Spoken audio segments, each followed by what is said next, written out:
હાલમાં 7 તારીખે જ્યારે 25 બેઠકો માટે ગુજરાતમાં મતદાન થવાનું છે ત્યારે અલગ અલગ જે ઉમેદવારો છે તે હાલમાં પ્રચંડ પ્રચાર કરી રહ્યા છે.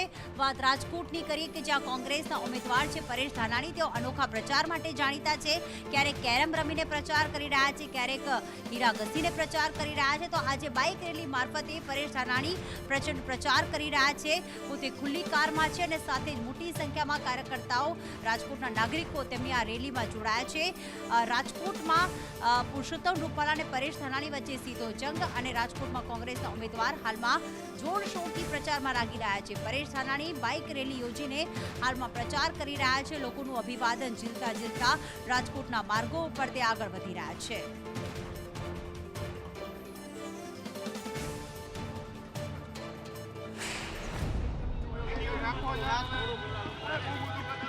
ચાલો ભાઈ રોલ.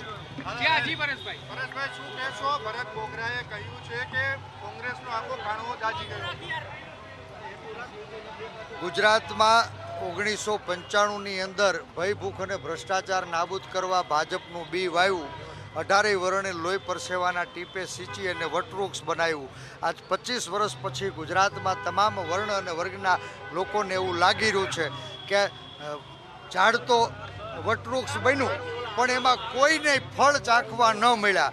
મને લાગે છે કે આજ ભારતીય જનતા પાર્ટીના શીર્ષ નેતૃત્વને જનસંઘના સંસ્કારો સિંચનારી આ રાજકોટની ભૂમિમાં એક પણ લાયક ઉમેદવાર ન જીડ્યા એટલે અમરેલીથી એક ઉછીના ઉમેદવાર આયાત કરી અને રાજકોટમાં થોપી બેસાડવા પડ્યા. કમલમની કાર્યાલયે કાળો કકળાટ થયો અને વર્ગ વિગ્રહની જે આગ રાજકોટની અંદર લગાડી હતી આજ આખા દેશમાં દાવાનળની જેમ ફાટી રહી છે, ત્યારે વર્ગ વિગ્રહની આગ બુઝાવવા હું રાજકોટ આવ્યો છું. પરેશભાઈ, તમારું નિવેદન જે હતું કે પટેલિયાઓ અને બાપુ હરખપદુડા ત્યાં શું કહેશો આને લઈને? ગુજરાતના લોકોએ જે અપેક્ષાઓ સાથે ભારતીય જનતા પાર્ટીને સતત અને સળંગ શાસન સોંપ્યું, આ પાર્ટીને સિંચવામાં ક્યાંય સરદારના વારસો અને ક્ષત્રિય સમાજ એને 10 ડોલ વધુ પાણી પાઈને જલ્દી વટવૃક્ષ બનાવ્યું. પણ 25 વર્ષ પછી હવે બધાને એ વાત સમજાણી છે કે આ ભારતીય જનતા પાર્ટી એ કોઈની નથી, માત્ર સત્તાને સાચવવા માટે સમાજની અંદર વિભાજન કરાવે છે. ત્યારે હવે ગુજરાતના લોકો એ વાત જાણી ગયા છે કે આ નકલી સરદારના નકલી વારસોએ ગુજરાતને ગીરવે મૂકવાનું પાપ કર્યું છે, ગુજરાતને સામાજિક સંરચનાને તોડવાનું પાપ કર્યું છે, ગુજરાતમાં ક્યાંય નાત જાત ભાત વચ્ચે વેર રોકવાનું કામ કર્યું છે. સરદારના નકલી વારસોએ સ્વાર્થ માટે જે ગુજરાતમાં વર્ગ વિગ્રહની આગ લગાવી છે એ ઠારવા માટે હવે સરદારના અસલી વારસો મેદાનમાં આવ્યા છે. આ લડાઈ નકલી વર્સિસ અસલીની થવાની છે. જે નકલી લોકોએ લોકોની યાતનામાં સાથ સહકાર નથી આપ્યો એને લોકો ઓળખા છે અને હવે અસલી બી વાવી ગુજરાતને ફરી પાછું ગાંધી અને સરદારનું બનાવવાના. મલ્લિકાર્જુન ખડગે આવી રહ્યા છે આપના સમર્થનમાં, શું કહેશો? કઈ તારીખનો પ્રોગ્રામ છે, કયા પ્રકારનો પ્રોગ્રામ રહેશે? એનો ઓફિશિયલ પ્રોગ્રામ આવશે એટલે જરૂર જણાવશું, પણ 3 તારીખે રાજકોટના રણ મેદાનમાં લાગેલી આગને ઠારવા, બધાને સાથે જોડી ભારતના વિકાસનું, સર્વાંગી વિકાસનું સપનું સાકાર કરવા સમર્થન આપવા આવવાના છે. વાત ચોક્કસ. રાહુલ ગાંધીના જે માફીની માંગ છે તે કરી છે. ભાજપે કહ્યું છે કે અસ્મિતાને ઠેસ પહોંચાડી છે. CR પાટીલે કહ્યું છે, ભરત બોગરાએ પણ અહીં પ્રેસ કરી છે.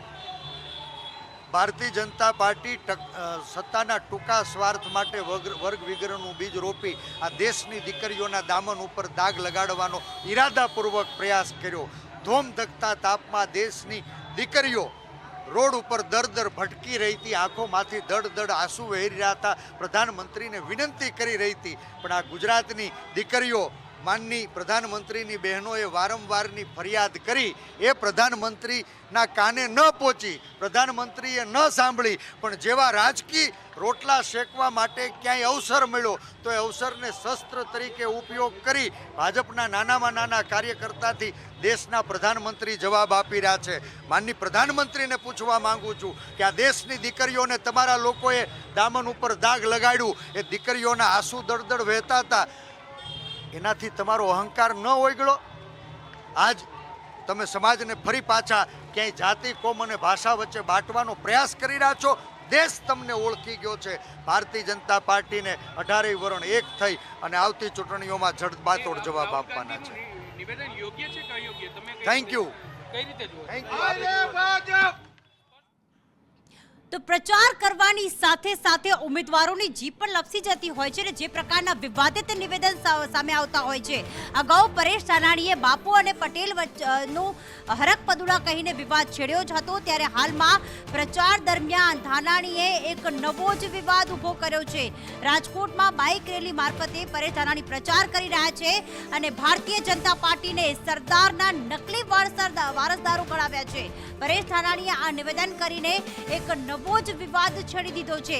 બાઇક રેલી જ્યારે કરી રહ્યા હતા ત્યારે સંદેશ ન્યૂઝના રિપોર્ટરે તેમની સાથે વાત કરી ભારતીય જનતા પાર્ટીને સરદાર વલ્લભભાઈ પટેલના નકલી વારસદાર તેમણે ગણાવ્યા અને આ નિવેદનની સાથે જ નવો એક જાણે મુદ્દો પડી ગયો હોય, નવો એક વિવાદ છેડાઈ ગયો હોય તેવું લાગી રહ્યું છે.